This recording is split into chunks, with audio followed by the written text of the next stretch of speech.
Coming live to you from Los Angeles, this is Good Morning LaLa Land. I am Nikki Whelan. Yes, she is. I'm Rob Mack. And I'm Jez Moyer. This is Good Morning LaLa Land, America's first live streaming daily talk show, coming to you live Monday through Friday at 9 a.m. on Instagram, Facebook, YouTube, Twitter, and Twitch. Also available on Apple TV and Roku via the EverTalk app. Yes, happy Friday, Nikki. I love Friday. I know. I'm so happy that you joined us today. She's filming for Dr. Erin, of course, who's out with the Soul Society retreat. Yes, we are with you in spirit. We're so grateful that you're with us, Nikki. It's been a while since we saw you last. What have you been up to? I know. Well, it's been a busy year. Yeah. I started out, I actually did 4 movies back to back. 4. Which is a lot, Yeah. and all different random locations. And then I took myself overseas for a bit of a holiday, just to sort of recoup. And now I'm back. I just got back from Australia, as you guys know, 2 days ago. So it's been busy, and I'm hoping to maybe do one more movie before the end of the year. So. 5 movies in 1 year. So Yeah. tell us about these movies. I mean, to me, that seems like a whole lot of work. It is, it's really like significantly different characters and different projects in different places. One was in New York and Puerto Rico. Like it was a lot. So the one that's coming out the soonest is called Trauma Center. It's myself and Bruce Willis. It's an action movie, Wow. and that will be out in December. So you guys will have to check it out. It's really cool and it's hardcore. Yeah. So what do you do to prepare for such a hardcore role? Do you know what? I never feel like you can, because you never know what you're in for. We were shooting in like a rundown hospital. Half of it was still functioning and half of it wasn't. And it was night shoots solid for 2.5 weeks. Wow. And you start at like 5 in the evening and you sort of walking back into your hotel as the sun's coming up.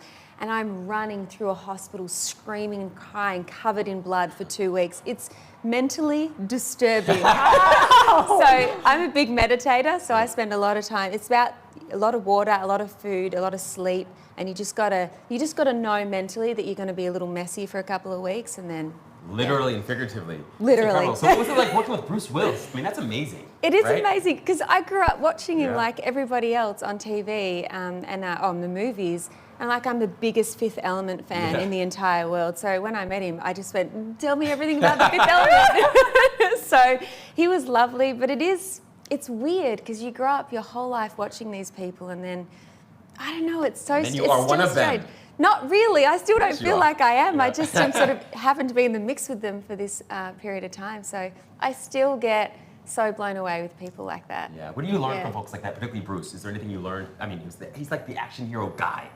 I think it's just the ease that they come into it with, you know, when you've done something for so long, and then just how they drop into it, and then actually performing with them and looking into their eyes and being in a moment with them. And sometimes you can't help but get lost in their performance, because do you know what I mean? Yeah, That's totally. one of the things, and it's like, wow, this is why I know why you are who you are, because I see it, I'm feeling it, I'm working with you. I think that's the most kind of cool feeling you get out of it. The only equivalent I can imagine is like playing opposite like Michael Jordan, like a game. I'd be so obsessed with it, it's dunking on me again and again. I'm Such like, a guy. I know, but that's just it. I'd be like, Yeah. wow, that was terrible and yet amazing at the same time, because I was Yeah. lost in it, and he was so amazing, but then I just got dunked on again. But you have to go in with this like sense of like, I got this, I'm cool, because you don't want to like get lost in it. I remember one of my first earlier movies when I worked with Nick Cage. I was like, no, Nikki, you're here. You're meant to do what he's doing. Like it's a whole thing. So yeah, I still have those moments. That was Inconceivable, right? Inconceivable. We've done a couple movies actually. We did Inconceivable, Left Behind, and Dog Eat Dog together. Oh yeah. He's badass too. He is, He's huh? really cool. What would you Yeah. say you've learned from him? He's as you guys know, super character with his work, and now working with him on 3 different movies and seeing him transition. But he is phenomenal, and he's really like, he sort of walks around with this energy and this whole thing. Like, it really is fascinating as an actor, because you sort of look up to people. Getting to see guys like that, it's like, yeah, I get it now. Yeah. I get it. You understand why they've got this, you know, such fame, and they're It's so a star quality. It's like a real thing. Yeah, right? it's like a thing. It's like a. It's tangible. I remember working on set once with Meryl Streep, and I had never met her before, and she, to me, is an icon. And she walked on set, and I was meant to tell her the direction that the director had just shared with me, and I couldn't speak. It was like seeing an angel. I was like, her aura, I could almost feel it. And I just looked at her and I said, you're so beautiful. And she goes, well, thank you. Now, and I said, but no, really, you're so beautiful. And I was like, wait, keep it together. But some of those people, they just have it, don't they? Yeah, I feel like some people in general just have that energy. Yes. Like, do you know, you're at a party and someone will walk in and they don't have to be famous. They've just got that deliciousness about them. You can feel it on them. Yeah. I call it the Rob Mack quality is what I call Oh, it. you do? You know, it's just magnetic quality. You know, but it's so funny that you say that, and it is true. I think, you know, part of the reason that I love my work work is because, I meet these people, I work with these people that are just extraordinary in whatever field they're in, whether they're performers or entertainers or athletes or executives, and then they share the most intimate details of their lives. And then you suddenly realize, oh my goodness, they experience the exact same things that we experience, sometimes dialed way up. Yeah. But it is incredible how they're able to sort of just own the room without really any effort at all. Yeah. So what would you say? So you've done 5 movies. Well, hopefully doing, yes, Hopefully one 5, more before 7. the end of the year. So tell us about the other ones. There's another independent movie I did called Joyful, which is interesting. They needed me to look 50 years old. Oh. So they put prosthetics all over my face and made me age up. And this was a really bizarre experience as a woman. Oh, I can only imagine. I was Look at yourself in the mirror after you went through hair and makeup. Yeah, I was like, wait a minute, what? And like they pull your skin apart really tight and put this glue in it and then let your skin drop. So it's basically like, this is what you're going to look like in 10 years. And I was like, wait, what? I was like, hang on. And I didn't realize this is where the direction of this. So for me, that was a bizarre experience too. And it was actually quite fun because you get into more of a character when you're not your safe self. Yeah. So that was a nice process. That's a beautiful indie that's going to be coming out. And the other 2 are a bit of a secret squirrel right now. So we'll keep them under until later. I got you. Good for you, man. I couldn't even play around with that aging app. The aging app everybody's using. I can't do it. I don't want to see what I look like even in a year from now. I did it. Did and you? then I went, I'm not posting mine. Totally. Good for those who did. Exactly. I want people to remember me the way I am now or the way I was 10 years ago. Forever. Yeah, let's just preserve this Exactly. as is. Exactly. I know you've got an event coming up this weekend, I Jess. do. I'm super excited. I've teamed up with Girls Inc. Orange County and Speechless, and we are doing a Say Yes to the Dress homecoming version tomorrow down in Costa Mesa. So we're going to gown out 40 special young girls and get them ready for homecoming. So I'm really excited about that. That's super awesome, Jess. Wow. Oh, it's so special. It's such a big deal for girls in the outfits and that age and the pressure now. Like, it's a whole thing. Absolutely. I love that you use this expression. My mom is watching right now, and she's like, what the heck? Where did she get this whole thing from? The whole thing. Yeah. I don't know, because it just covers everything. It does. It does. I love that you're doing this event, Jess. Can people still attend and participate or donate, or how can they get involved? Absolutely. Go to Yeah. girlsinc.com if you want to download. You can do it all. You can donate, you can download, you can get involved, you can show up, you can Insta story, whatever you want. Absolutely. And you can also DM me. It has been a week. It's been a week. Feels like a Friday. It feels like a Friday. Yes, exactly. Do you have plans for the weekend? Like I said, I just literally have got back from Australia, so my clock is so off, guys, that I think there might be a bit of sleeping involved. Apparently mine is too. Well, we're really excited to welcome our very special guest this morning. Hello, everyone, back in the studio, and good morning. Good morning. Hey. Hey, Mickey Monday is in the house. Hot ones loving Hip Hop Hollywood. Hi. What's up, man? Hey, how you doing? Oh, we're so excited that you're here, and we're loving the new track, by the way. Oh, Beautiful thank Lies, Volume 1. Thank you. Yeah, so tell us, how do you start your day? What's your morning routine, Mickey? Am I allowed to be 100% perfectly honest? Please do. Go in, for a morning show. Okay, cool. I technically start my day with some marijuana. Yeah, I'm just being no honest. filter, okay. And variations of cereal. Cereal? Yeah, cereal and marijuana. God honest truth. Wow. Yeah. I wouldn't like know to where get up and elevate my mind in the morning, and then I like cereal. Almond milk, preferably. Cereal's old school. Next level. Cereal is old school. He said cereal, right? Yes, Yeah, I think it's a special. No, it's no special cereal. Oh, Any. just regular cereal. Fruity Cereal's Pebbles, regular, it's Captain Crunch, Peanut Butter Crunch, Lucky Charms, Frosted Oh, I Flakes. love that you're a cereal eater. Yeah. Oh my That's so God. old school. Yeah, it is I old haven't school. ate cereal for like 15 Cereal's the great. years. Listen, I would choose cereal over filet mignon. I swear to God. Wow. And I Good eat for you on great. that. That's commitment right That is there. commitment. Love it. Yeah. Wow. Well, thank you so much for being with us. Emily Very Shaw is in the house promoting her new movie, Jungle Cry. Good morning, Emily. Good morning. Thank you so much for being with us. So how does an actress like you start her day? What's your morning routine? Usually I wake up and immediately I'm reading Variety and Deadline and catching up on news and entertainment. So that's how my morning starts. And then I pretty much hit the gym. So hit the gym for about an hour and a half, and then I come home and I make a good breakfast. Oh, I love that. So what's your gym routine consist of? Every day is different. It varies between cardio, weightlifting. I do a lot of kickboxing. So yeah, it just varies between those. All right, clanging and banging, jack and weight. Love it. Good for you. Thanks. Well, thank you for being with us. Amanda Stanton is in the house, reality star and author who is now accepting roses. Good morning, Amanda. Hi, how are you guys? We've got hashtag Friday Feels today, and we're grateful that you're here. So tell us, how do you start your day? What's your morning routine? So I start my morning routine by getting 2 kids ready for school every morning. And then usually going and getting some coffee because I need my coffee to start my day. And that's pretty much it. Fair enough. So how much coffee does it take to get 2 kids ready in the morning? That's what I want to know. So I usually get them ready before I have my coffee. Oh. But usually a couple cups after that.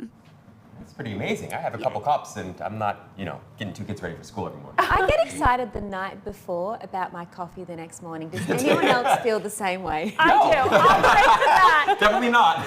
But Because I go to bed, I'm like, I can't wait for my coffee in the morning. I love coffee. Well, I can't wait to spill a little tea and have some roses with you later in the show, Amanda. Thanks so much for being with us today. that's awesome. Do you ration your coffee? Is that why it is? Or No, I have like 1 or 2 cups a morning. Yeah. But I just get so excited about that first sip. It's delicious. It is. It's my ritual. Yes. Coffee. I love it. What's that expression you use, Jazz? I love it. You say something about. Oh, well, I typically say that my glass is always half full because I'm an eternal optimist with French roast until it's French rosé. Yes. So that's how I just live From my French life. roast to awesome. French rosé. That's awesome. I feel like I need more consistency in my caffeine, coffee routine, because I either do a whole bunch at once or none, and then later I have to. But you guys seem like you have a nice even balance of the day. It's a situation in the morning. It's a situation. It's a whole thing. It is a whole thing. It is It's a whole thing. So on hashtag Friday Feels, we love to have a little teaching moment on dating, love, and relationships. Rob, I'd love to share a little bit about attachment styles, Yeah. love versus attachment. Yeah, so there is, and we can go into that attachment styles itself, but there is a very sort of, I would say, dramatic or significant difference between love and attachment. And I think we often confuse the two. I know I certainly did most of my life. I often thought of love as attachment, like I need you, I need you, I need you, or the feeling that somebody can complete you. And I think that's sort of challenging, both because it makes for an unhappy and unhealthy personal experience, but also an unhappy and unhealthy relationship, right? I mean, if you're needing someone and you're desperate and you're panicking when they're not around and you feel bad when they're not around, that's not the kind of energy that I think the other person really wants to receive, and I certainly don't want to be putting that out. So the way I think about love, and I'm open to people objecting, is that love is really your happiness shared. It's your self-love shared, and you share it without an expectation of reciprocity, and you don't share it in a way that's conditional. You're not sharing it simply because you're hoping to get the love back. You just share it because it's such a pleasure and such a joy to share it for itself.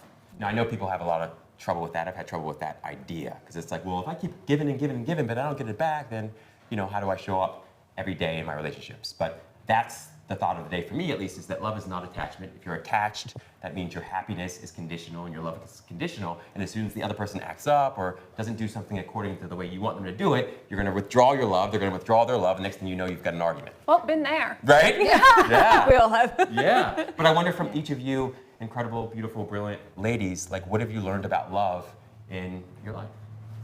Well, I think there's so much topics on this particular thing when it comes to love, but in this certain area and I think I've only realised this as I've got older in my life, and I think you can tell a 20-year-old this information, but it's life lessons and relationships you go through and you realise, and I've truly only realised this the last couple of years, is, everyone's like, you've got to love yourself first. And I was like, yeah, I do. And good. no, but you really don't. And then once you really get to a stage in your life when you've been hurt enough, when you've been broken enough, when you've been through a lot and you've experienced it, you realise that you've got, at some point, something in you clicks and you can't force it, but something turns over inside of you. I'm in my late 30s now, and it's only been happening to me the last couple of years, is you start to really enjoy things by yourself and your independence. So when you do attract someone in and they leave or they go or they have to do something, there isn't that unhealthy, oh my God, the panic. I think a little bit of jealousy, insecurity, all those little things will always float around, and you'll always be curious of your partner. And that also adds a bit of spice to it too, but being able to genuinely both have your independence, it's very hard. It's one thing for us to all preach it, but to actually live it and do it is a practice. And I think a daily practice of understanding who you are, and it's hard work. I've been through it, so I know. And a lot of people suffer from it, but the independence is so important. So when someone comes in, you just have these yummy moments and you grow together, but you've got this independent strength about yourself. I think that's really, really important. And it takes years of practice. So It does. Yeah. I love it. I feel like I should send you some clients right now. And one of my favorite Rumi expressions is, love is protecting the solitude of the other. Yes. Right? And I think that's so important in positive psychology. We talk a lot about, positive solitude, and that's just that. It's like, a happy person is a person who can enjoy their own company first and foremost. If you can't enjoy your own company, then you're going to really create problems for the other person when you get in a relationship. Yeah. So I think that's what meditation is. I think that's ultimately what a lot of spiritual practice is about. It's about learning to enjoy your own aloneness in a way that you can share it then with other people. Yes, yeah. Beautiful. That's why I French roast until I French rosé. And I'm now also accepting roses. Stay tuned. We'll be back with more on Good Morning La La Land.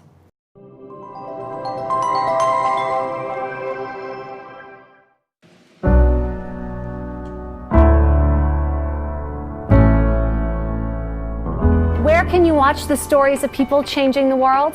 EverTalk TV, the Netflix of talk. I'm Jez Moyer, the co-founder and host of EverTalk TV, and I am thrilled to introduce you to America's first live video streaming talk show network. I'm so excited to be here on the couch with all you amazing people. I'm just in complete awe. Thank you. Happy to be here. And for those who don't know what goes on, this is a big old, there's a lot going on here. You do this every day. Live. God bless you guys. I mean, people, there's a lot going on. Thank you for having me. This is an awesome studio. Thank you for having me. I'm so excited. I feel that, actually. I can feel that. How exciting Motivation Monday. And the guests this morning have been incredible. Thank you so much. I'm so excited to be here with you. And we have Rachel Boston, who is in The Last Bridesmaid on Hallmark. It actually is dropping tomorrow, the 22nd, right? It is. Tomorrow night's our premiere. Woo! Congratulations. I'm so excited to welcome Jason and Ashley Waller to the show. Congratulations on the new beginnings. We're so excited for the premiere on MTV tonight. Thank you guys. We appreciate it. Thank you. The book is actually being shipped out today. It published this week. Wow, congratulations. You guys are the first show that I've actually done talking about the book. I think this is my first time my book's been up on TV. This is awesome. Our friends at Universal Pictures have a special delivery for us this morning from a tethered himself. Have you seen the film Us by Academy Award winner Jordan Peele?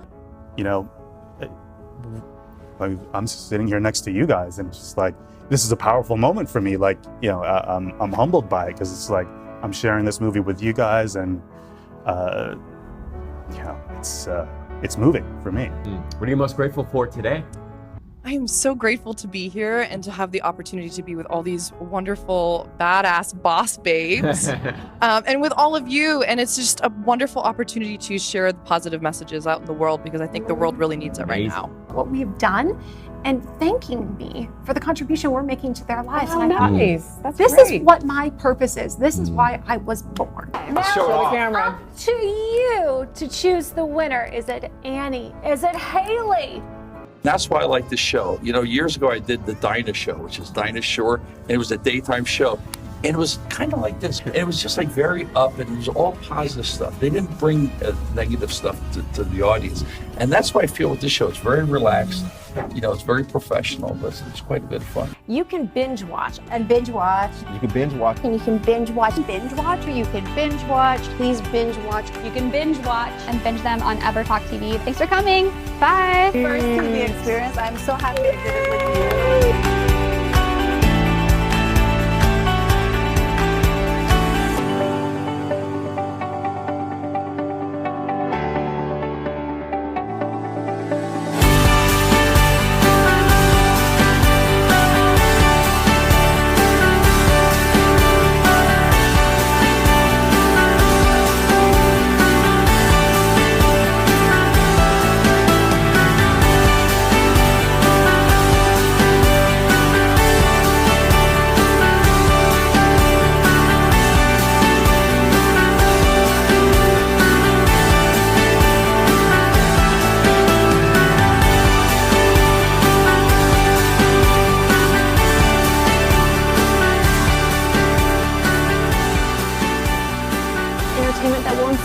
Uplift and empower you anytime, anywhere on EverTalk TV, your home for talk.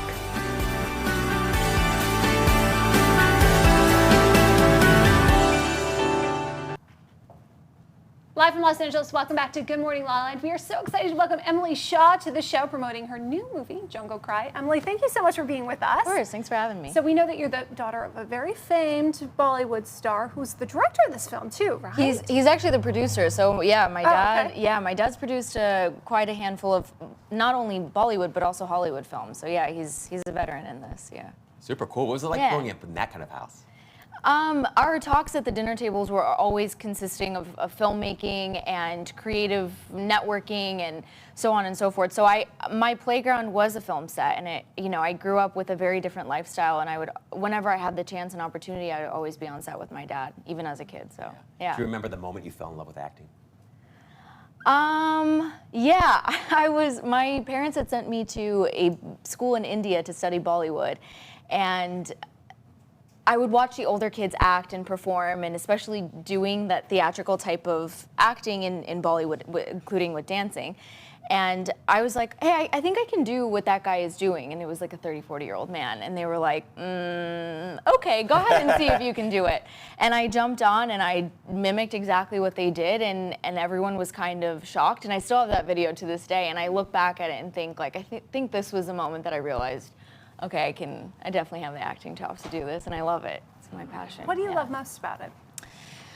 I like to make other people feel. I like to have that power to make somebody laugh or make somebody cry or make somebody feel vulnerable, to connect to their emotions and connect to some memories. So that's one of my favorite things about acting. Yeah. And it's also just really fun being on a set, right? Yeah, it's a lot of fun. It's the greatest thing in the entire world. It is a lot of fun, yeah. I mean, when we were shooting Jungle Cry every day, it was just, you just never know what's going to happen with the weather. You never know. I mean, we were working with kids too, so it was always a spontaneous journey. Yeah. When you finish a movie, do you ever feel, I've felt this before, when you wrap, you really develop a family on set, and then when it's over, it's quite sad, isn't it, coming home and getting back to normality after being on such an adventurous journey with this group of people that literally become your family overnight, right? Absolutely. And these boys that came from India, they're rugby boys, and some of them are actually orphans, and some of them come from the slums, and so they kind of looked at me as a sister figure, and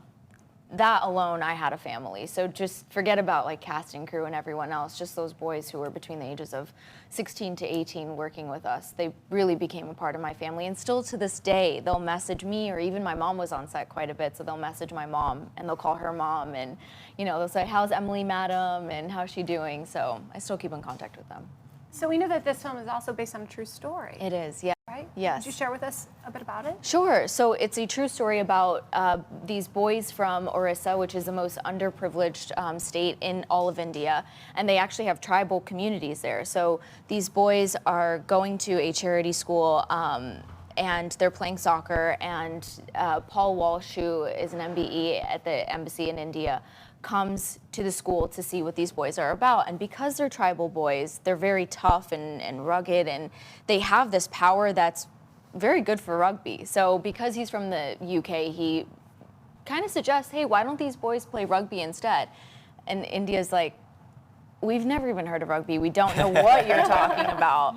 And he's like, no, let me teach them. And in fact, they qualify for the Junior World Championship, which is happening in 4 months. And if they don't play this year, they're not gonna be qualified next year. So he's like, let me teach them. And then also let's go to the championship. And everyone was like, you're crazy, this is not gonna happen.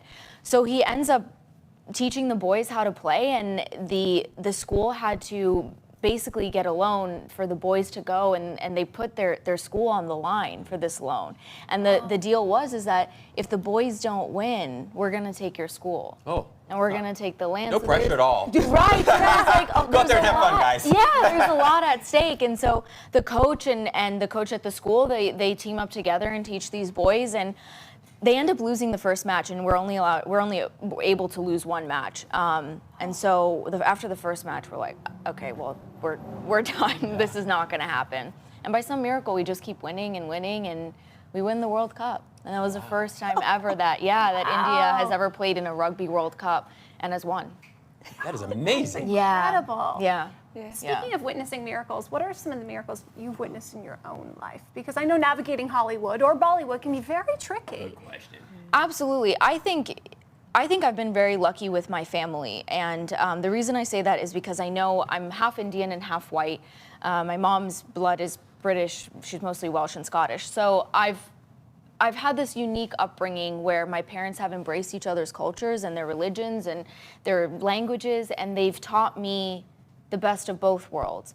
So with that being said, I think a lot of Indian kids especially have pressure from their parents to follow a certain career path, whether that be in medicine or law or engineering or whatever the case may be.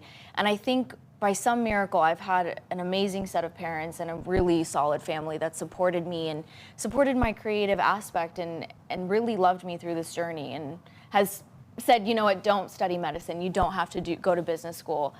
Do what you want to do. My dad was like, you must get a degree, but do what you want to do. So a little compromise. Yeah, which is fine. I appreciate it and I respect it. So I think I've been very lucky in that sense, and I think that's my little miracle. Yeah. And so in addition to like just the divine gift that you have for the arts, what would you say have been your greatest personality traits, the ones that have sort of contributed to your success the most? I am quite hard on myself, and that is a blessing and a curse. And so I have always strived to do my greatest and to put out my best work. And I have, even with Jungle Cry, I spent so many months prepping to be a sports physio because I know there's going to be a doctor in that audience. Like, she's not wrapping that foot correctly. So I shadowed a sports physio for a couple of weeks, and I spoke with her, and I studied a lot about sports medicine, and I don't have any background in medical. So I think that's my biggest quality, is that I'm a really hard worker, and I take a lot of pride in that. Yeah. Do you think that's the secret to making it in Hollywood? The persistence, the hard work? That, yeah, and positivity. I think it takes a lot of guts to be out here and to do what we do, and I think to stay positive every day is something that not a lot of people are capable of. So I think, you know, to see the billboards and to read news articles and press that comes out every day and to actually be inspired by it and not bitter, I think people have to train their minds to do that. And I think once you do that, there's a lot of success that's going to come your way. I love that. Thanks. So if you're looking for help being positive, I wrote no, just kidding. I was going to do a plug right there. It was a perfect plug moment, but I won't do it. It's not about me. Happiness It's from not the about inside me. out with Rob Mack. It's not We know about that having a certain level of fame and celebrity also comes with a lot of responsibility. So what are you using your voice for? What are you really passionate about in the world of activism and philanthropy? I have worked with UNICEF on and off since I was a pageant girl and I was Miss New Jersey USA, and so I've worked with them very closely, especially with their End Polio campaign. So UNICEF is something that I want to continue to work with, and especially in India. I speak the language and I connect to it, obviously, for my personal reasons. So I would love to continue, you know, with my work with UNICEF. Wow. Well, we love what you do. Thank you very much. Please tell everyone where they can find and follow you and also watch Jungle Cry. Sure. You can follow me on Instagram at Emily Shaw Official and on Twitter at Real M Shaw. Love it. Thank you guys. so much. Thanks for your time. Be sure to stay tuned. We've got a very special guest coming up later in the show. Over there on set, good morning. We're so excited. She's now accepting roses, so be sure to stay tuned.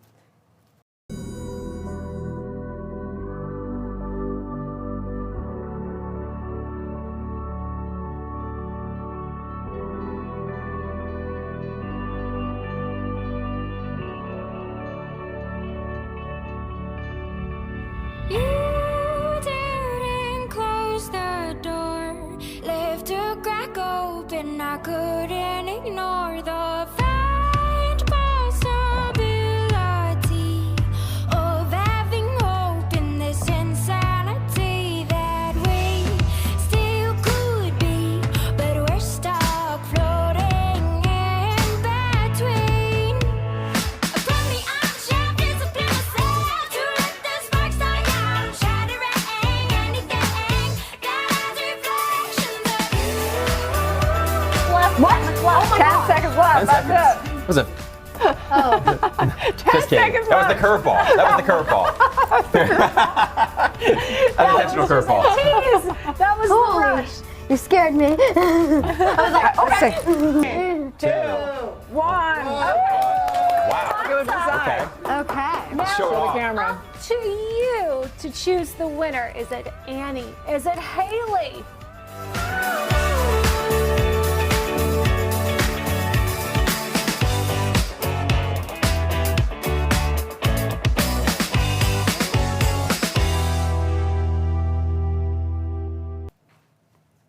Live from Los Angeles, welcome back to Good Morning LaLa. And today we have got a reality star and an incredible hip-hop artist. Mickey Monday is in the house. Thanks so much for being with us. Hey, thank you. Pleasure. It's been so fun to watch your journey now on Love and Hip Hop Hollywood. What got you into really deciding to be the reality world? Well, they have asked me to do it for like 3 years in a row. And You finally said yes. Yeah, well, I was on tour for the other times, and then, this year it came up again, and I'm like, well, why do I keep passing up being seen by millions of people? It's a great platform. It's already done a lot of stuff for me. So, the world we're in today is all about views and eyes and impressions and, all these things and insights and, how many people are you reaching? And that's what makes brands and people want to work with you more. So at the end of the day, my interaction, my engagement, all these things are up. So I think it was a good idea. And I stay away from the drama on the show. It's really just about my journey, my family, my relationship. So, it was a win-win for me. I love that, man. So what would you say surprised you most about being on the show? Probably nothing, because I'm one of them people, honestly, because I'm just one of them people, like, I really expect the unexpected from just the trials and tribulations I've been through in my own life. So, and then I'm familiar with the show, so it's like, I know it's drama, and I just stay away. It's like, when people start arguing, I just sit back and eat popcorn. Which is also really entertaining. Exactly, 100%. Mickey, though, tell us about your journey to really making a name for yourself in the hip-hop world. Yeah, it's been a long journey. I started off, I wrote poetry when I was younger.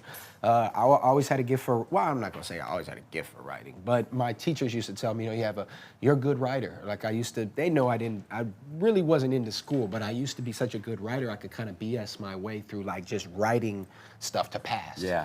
So, my teachers would tell my mom, like, your son has a really gift for writing, and then I started doing creative writing classes. I started winning poetry contests, and then when I was about 17, I started battle rapping.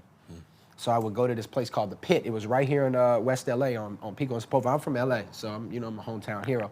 So it was like a rap battle place, and it was like the best of the best in LA. It's like, I know everybody's probably seen 8 Mile. Oh, totally. Of course. So it's like our shelter. Yeah. It's like our version of the shelter. Like, it was all the LA people, even the people that are, like, Kendrick Lamar was there, and all people like that. So I was like made a real name for myself there, Which is a big deal. Yeah, right? yeah, in LA, you gotta really definitely. bring it. Oh, yeah. It was the best of the best there, and I started making a name for myself there. Then I met an entertainment lawyer through Debbie Allen, actually. So Debbie Allen linked me with this entertainment lawyer, and he kind of started, I didn't have any music, I just knew how to rap. So he started kind of just linking me with studios. He was like, hey, I'm gonna send a kid there, tell me what you think. And I was like, cool, because I feel like the only thing a person in general in life should ever ask for is opportunity. If you have talent, you have belief, and you have confidence, then I just need the opportunity. When I go there, I got it from there. Yeah. So I started going to studios, I started rapping. I linked up with a lot of people writing music, Akon, I've been at Jamie Foxx's house writing music, and there's all kind of people I looked up to, like, oh, cool, So it was great, and then I started releasing music. Me and my partner, we made our own company. We have a company called The Press. We've had that since like 2009, 2010. I've had my own studio since like 2011, still have a studio today, and it's just consistency. I mean, it's just a grind, It's one of those things that's, unfortunately, I always describe it like, it's not like being a doctor. You be a doctor, you know what you got to do. You have to go to school. Right. And if you're willing to put in the time, you get into a good college, you're willing to go to school for 12 more years, you're going to be a doctor. It's inevitable. You're going to be a doctor. Somebody just the path is laid out for you. Yeah. With music, you could work hard. You could put in 100 hours a day and become absolutely nothing. Like, it's really a luck of the draw sometimes. So it's just blessing to just have the opportunity to kind of continue to progress, and now I have a platform to show my music more and more. Because I used to always say, I'm releasing this music, and it's like, it's not doing anything. I used to say it's falling on deaf ears. That's what I used to say. So it's like, that gets depressing, because the biggest thing in life is timing. Like, you always said something, you say, I have a 3 to 5 year plan, I have this plan. But what if it's not 3 to 5 years? What if it's 6 years? What if it's 10 years? Timing breeds doubt. Because when you put something into fruition, like, oh, I have a 5-year plan, and then nothing's happened after that 5 years, you kind of have the opportunity to be like, like, am I gonna, maybe it's like, not for me. Sink into my shell, or am I going to be like, no, this is what I'm meant to do, this is, So that's the thing with people. They say, it's a study, they say like 91% of businesses that have a good idea, they succeed. The percentage of people that don't make it is because they gave up. It's just it's the staying game, Yeah. isn't it? That is, I reckon that's the number one thing, is the staying game, and also reinventing yourself. Yeah. Constantly reinventing yourself. The way all these things go into it, getting excited about it, finding the energy to get excited, right? Yes, ma'am, for Yeah. sure. Yeah, because I mean, at the end of the day, I think it's like the yin and the yang. The internet today is you could do something to go viral today, but you could be forgot about next week because there's so much Brutal. more. Content. So true. What do you want to be known for, Mickey? I mean, how do you want to be remembered? What is it, the legacy that you're creating? I want to be somebody that really, I feel like my platform is just to be able to help people. Like I have a much bigger plan. Like I always did stuff for people. I had a foundation called Feed Someone Fridays. I used to go down to Skid Row and feed the homeless every Friday. I've always been a person that like took my friends in that didn't really have good households and be like, Mom, we doesn't have nowhere to stay tonight. You know what I mean? So I've always been that type of person where it's like, I feel like my platform is just to be able to help people. That's what I really want to do. I want to be remembered as somebody that like changed people's lives. I feel like the greatest thing you can do in somebody's life is just to inspire them or give them hope. I used to be a counselor for like foster kids and stuff like that when I was younger. And, you know, they used to call me Mr. JJ. Like that's what like most people from my neighborhood know me as JJ. And they would just be like, man, you know, they never had somebody believe in them. They'd be like, man, you believed in me, that changed my life. Like, you know, when you put faith in like the young youth, I'm from the inner city, so it's like we don't have a lot. And like we don't have a lot of people that like help or like want to see us succeed. So when you do have somebody that's like, I believe in you and I want to see you succeed, now you're like, oh damn, now I don't want to let this person down. Who was that person for you? Well, luckily, I have a very good family. My family was always that for me. Even today, like my mom and dad aren't together, but they live together, like they're roommates. Wow. They stay in separate rooms. It's fun. So it's funny. Yeah, it's funny. They argue, but they make it work. You know what I mean? For financial purposes and other purposes. But at the end of the day, my family is definitely, I have a daughter, a 9-year-old daughter, so that's more inspiration. But, you know, my family, I always say, like, it'd be a tragedy for me not to make it because they believe in me more than I do. You know what I mean? Anytime I've even been like, damn, man, it's 10 years now. And they'd be like, no, I'll get another job. My dad, you know, my mom and dad, they work multiple jobs. They're very hardworking people. So it's like I have people I can't let down. I always tell people, like, I had a lot of friends growing up that didn't have people that they felt, you know, like they didn't have nobody to let down. And they used to be like, man, you're lucky. I used to be like, nah, bro, sometimes you're lucky because I have the weight of the world on my shoulders. I have a lot of people depending on me. So it's you know, it's something you think about.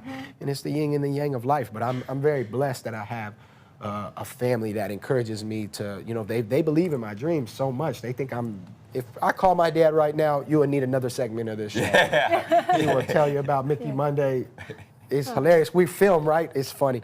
We film shows, film the show, and I've shot scenes with my family. I don't know if you guys caught the scenes, but my dad talks in third person. They have to stop him all the time. He says, Mickey Monday is, and they have to say, Mr. Jacoby, you're supposed to be talking to him.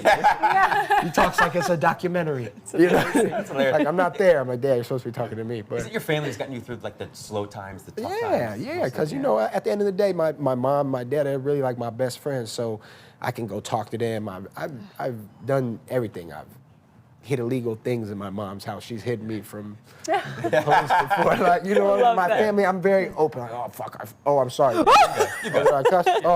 know, Mom, I messed up. Or, you know, but they just been through it. My family been through a lot, like the trials and tribulations we've been through. It made us stronger, you know what I mean? My dad had a lot of mental issues when him and my mom separated that led him to feeling like, you know, he wanted to end his life and stuff like that. And we went through some very interesting times, but it brought us closer. And it just lets you know that, like, you can do anything with love. Love is the biggest thing in the world. Love is the most powerful thing in the world. So if you have a lot of love and you have people around you, and it just makes you, I wake up every day, like I said, and I'm very confident. I wake up, I do smoke. I smoke my marijuana. And I feel like, what do I have to do today? It inspires me. I always say, like, if I was to smoke weed and it made me lazy, like, I'm not a stoner. You know what I mean? I'm an inspiration. I wake up and I'm inspired. I'm happy. What can I do today to succeed? What can I do today to better my life? Because I know I really don't have no choice. My family's counting on me, you know? Yeah. And it's really just everything or nothing. Well, thank you for keeping it 100. Yes, ma'am. We appreciate that. Please tell everyone where they can find and follow you. You can find me everywhere, all social media platforms, at Mickey Monday, MICKY MUNDAY, one way Mickey Monday. Yeah, man. Stay tuned. We'll be My back man, with more appreciate Morning you. Call. Yes, sir.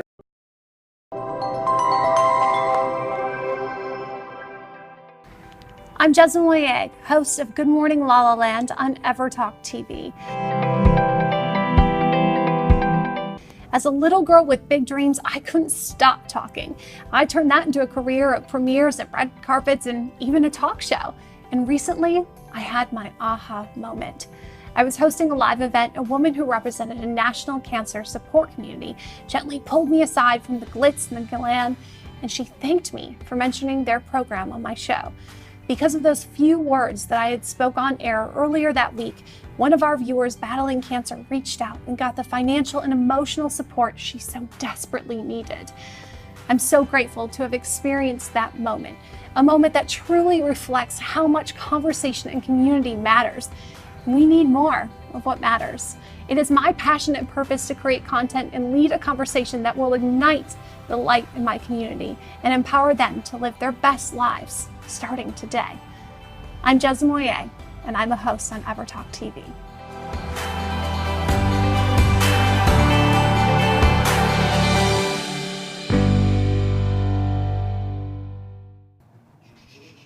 Live from Los Angeles, welcome back to Good Morning La La Land. On hashtag Friday Feels, we are so excited to welcome Amanda Stanton to the show. Of course, she's a reality star. You know her very well from The Bachelor, Bachelor in Paradise, and she's now accepting roses. Thank you so much for being with us, Amanda. Thanks for having me. I'm excited to be here. Congratulations on the book. Thank you. So we've got to know, what exactly is in there? Is it part memoir, part girl's guide? It's part memoir, part girl's guide, so there's a little bit of everything in there. There's some dating tips, just experiences that I've had with dating. There's also like a whole chapter about fashion and travel and beauty, so it's kind of just like the ultimate girl's guide. But we really want to know, though. I mean, yeah. Did you drop any names? Is Josh Murray in there? Is there Robbie Hayes? There are names in there, yeah. Yeah, there's a little tea. I feel You have like to open it, buy it, open it, and then you will find out what the names are. Yeah, exactly. But yeah, there's a little tea spilled. In your journey, dating on TV, what did you learn about yourself that really surprised you? So I learned so much about myself. I always tell people when you go on the show, what you don't realize is you're away from your friends and family, you don't have your phones, you don't have TVs. So it's really just you and the other girls that are there, and you do a lot of talking about your feelings, and you really dig deep. So you learn so much about yourself while you're there. But what did you learn about yourself? What did I learn? Yeah. I think I really learned a lot about balance. I think before I went on the show, which I talk about in the beginning of my book, is I was newly a single mom, and I was so focused on being such a good mom that I didn't take enough time for myself. So I think it really taught me a lot about balance. So how can we prioritize ourselves to really be our best selves to put out there? Yeah, I think it's hard because you don't want to prioritize yourself too much or you feel like you're being selfish. But when you have kids, it can be a struggle to find time to also still be you and be the person that you were before you had kids, which is something that I wasn't doing enough of before. So I think it's important just to take time for yourself to relax, do stuff that makes you happy, take care of yourself. Self-care is super important. So yeah, that's a little bit about. Is there any chance you're going to go back on Paradise? No chance. No chance. Zero. Yeah, I'm No amount of retired. money. Retired from the franchise. I still like to watch it though. So, do you guys watch it? No, Yeah. man. Yeah, now and then. A little bit of a guilty pleasure, I know. perhaps. Sure. Yeah. Yes. It's so interesting. I think one of the, we've had some other folks on from different shows, reality shows, and I think one of the things that's most interesting that I've heard consistently is like people say, look, because you're mic'd so often, almost Always. 24/7, that they've learned not to say in private what they don't want the whole world to hear. Yeah. Do you Even feel if- that now? Do you feel more mindful sort of around that whole? Yeah, I mean, you're especially mindful when you're mic'd, but it's like no matter how quiet you say something, the mic can pick it up. Yeah. But yeah, so I mean, I think it's good to hopefully not say anything that you don't want people seeing anyways. But yeah, it's definitely a lot harder on the show. Yeah. What are you most looking forward to? So I also have a clothing line, so I'm working on that. So my book was super fun to write. I was writing it for almost 2 years, and it's finally out, so it's really cool. But my clothing line's something that's like more consistent, that I'm always coming out with new stuff, so it's fun to look forward to. So I have that, and then I have 2 kids that are obviously my priority. They're in the dance team now, so I'm a dance mom, so I have all that to look forward to also. What's that like, though, dating with girls? I mean, do you have certain rules for yourself? What kind of example you're trying to be? I do. So there's actually a whole chapter in my book about dating with kids and all the rules that I have for myself, which is funny that you say that. But really for me, I mean, I had kids when I was 21. So dating before 21, you're basically a teenager. So my entire dating experience has been as a mom. So it's really all I know. But there's definitely rules and there's things that you have to think about aside from just yourself. But I wouldn't say, I guess it does make it a little harder, but I feel like dating in general is just hard. I agree. You agree, Nikki? Yeah, Has it been a little challenge? absolutely. That's why it's so ballsy when you go on these shows and you really put it out there. Like, you do develop feelings and you're just being watched the entire time. And even when you have those moments where you need to break down or really feel something, you're exposing it to everyone. And I think that's the beautiful thing about reality is you really do get to see we're all sort of suffering the same feelings and the same stuff. And it's really, I really admire you putting yourself out there and then really talking about it because everyone learns from it, you know what I mean? You can sort of connect so much better with you guys when you get to sort of see it all. Totally. Yeah, it's like we all go through the same dating experience, but ours is like put out there for everyone to see. So like when you get rejected or something, you know, it's embarrassing and everyone's watching. So I feel like that's part of where all the tears come from is just that like aside from it being hard in general, you know that everybody's watching and judging you. Does it draw you into like self-doubt about like the decisions you make and the way in which you're approaching dating and who you are and all that stuff, or? Yeah, no, totally. Like every aspect of it. Yeah, yeah. Yeah, like all of it. So what do you do about that? How do you sort of maintain the self-love while you're having these difficult experiences and the whole world is watching something not go right? I mean, I think that's why having self-love is so important because if you love, it sounds so cheesy, but it's like if you love yourself, like no matter who rejects you, like you know that it's not you and you're still confident. So I think that really helps, but obviously getting dumped on TV is never fun. So yeah, That's why they provide alcohol afterwards. Yeah, or during. and before. Yes, exactly. Yeah. So how do you move forward in the face of rejection, especially when it does happen so publicly? I think the thing about rejection is that people always take it so personally, but it's not always personal. It's just preference. You know what I mean? So I think I've learned not to take it so personally because for a while I did, and I think a lot of times, especially on The Bachelor, when you're competing with all these other girls, you take it so personally, but I feel like it's not always personal. So are you looking for love? I'm not really looking right now, actually. I'm very single, but just kind of taking a break from dating. Which is a great place to be. It's I've been such loving a great being place single. to be for a woman these days. Like and being a single mum and it's so empowering. You've got so much going on and it's actually a great place. I feel like when women are like that is when the love of their life walks in. Always. Because they're like busy and then it just like shows up. Yeah. Yeah. With the expression in the universe, abhors a vacuum. Yes, Right? Yeah. exactly. Who is the love of your life? Well, obviously my kids are, but what do you mean, like quality-wise? What man are you manifesting for yourself? When he walks in and you know that's him.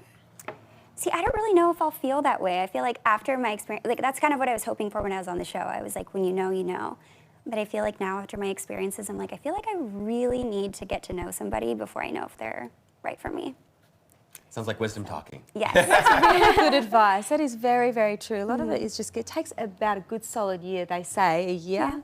To get to know someone. The first 3 months is all lovey-dovey, the next is fighting, and then after that is finding. It's true, that's a whole system to this. I read about it. So I love that advice. I think it's really sincere, yeah. Do your girls ever try and set you up? Are they like having eyes for you? Actually, Kins is starting to be like that, which is so funny because we had a trip recently. I won't say where, so I don't want to give it away, but we were on a trip recently and she was like full on trying to set me up with this guy. Kins is such a flirt herself. She's 7 years old and she understands guys better than I do. But she like had this guy, she's like, you should marry my mom. She made him like get down on one knee and I was like bright red. I was like, Kins, like, but she's so cute. Yeah, she definitely tries to play matchmaker, which is sweet. Yeah. It's incredible how great kids are that way, aren't they?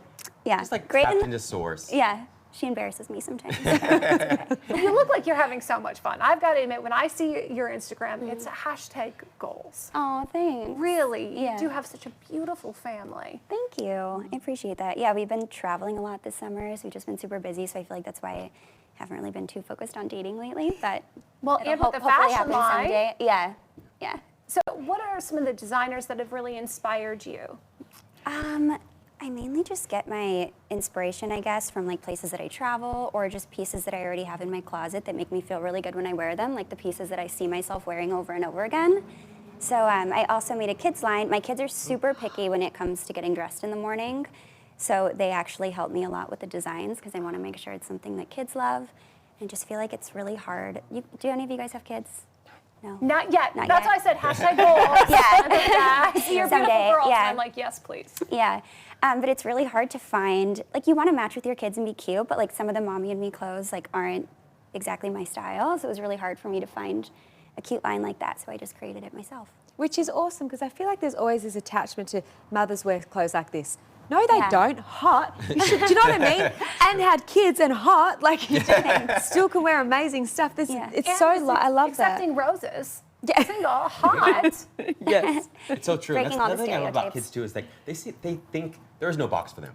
They're Yeah. always thinking outside the box, and so they help to open up your own mind and your own heart to things that you wouldn't consider before. Exactly. Yeah, and if they don't like something, I'm like, okay, I can't make that. So they have a big say. Wow. Well, we're so grateful for you, and we're looking forward to continuing to follow your journey for love, even if it's not on TV. We hope it's on Instagram. Probably be on Instagram. And then another book. So please tell everyone where they can find and follow you.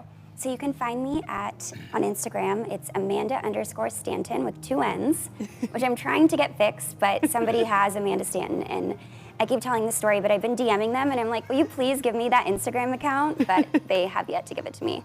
And then I'm on Twitter. It's Amanda Stanton with 3 N's, and that's pretty much the only social media that I'm on.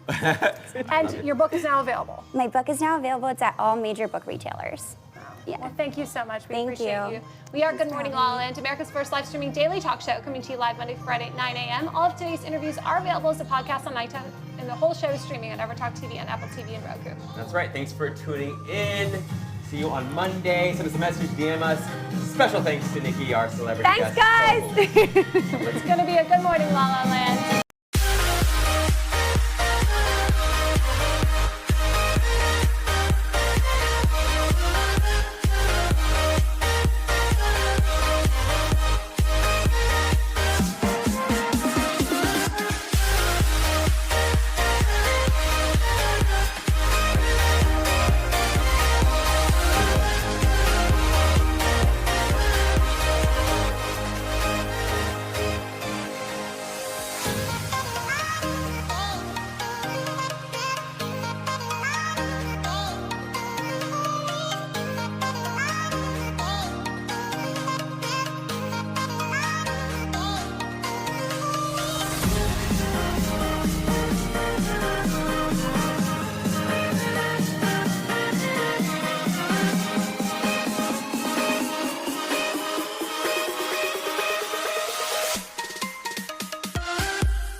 Morning La La, we like to know how you start your day. Allie, what's your morning routine like?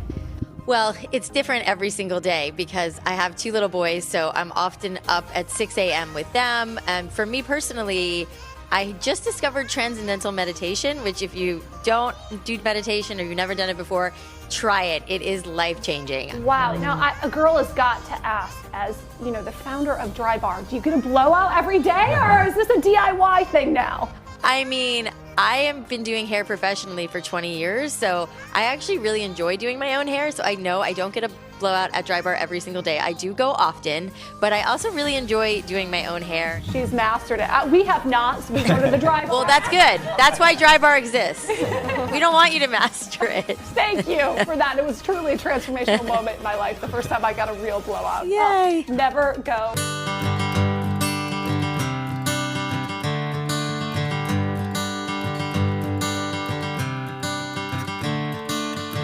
Another turning point, a fork stuck in the road.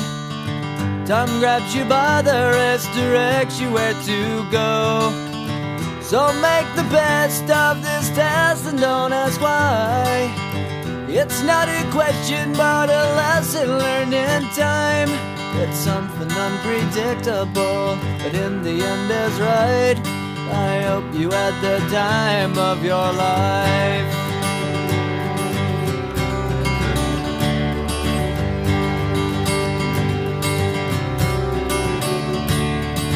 So take the photographs and still frames in your mind, hanging on a shelf in good health and good time. Tattoos and memories and dead skin on trial. For what it's worth, it was worth all the while. It's something unpredictable, but in the end is right. I hope you had the time of your life.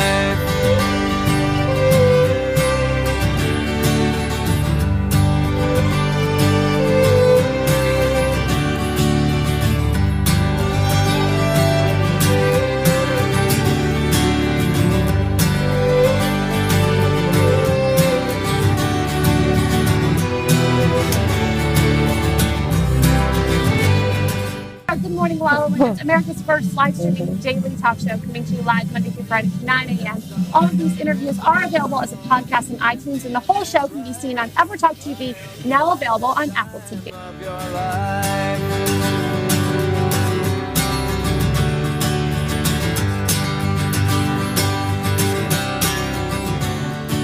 It's something unpredictable, but in the end is right.